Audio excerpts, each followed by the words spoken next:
Alright, let's make some espresso.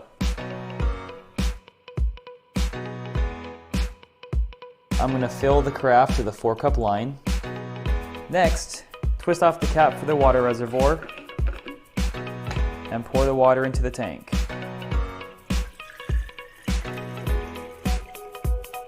For best results, use medium to fine espresso grounds.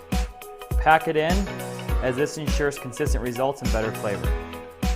Place the brew head and simply turn to lock into position.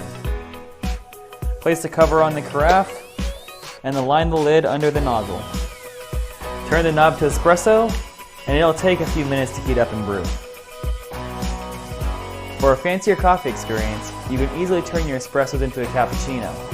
Simply fill your pitcher with cold milk, place directly under the steam wand, and turn to steam. The steam wand quickly warms and frosts milk so you can easily turn plain espresso into a latte or cappuccino. To prepare a cappuccino, simply pour in 1/3 cup of espresso with an equal part of warm milk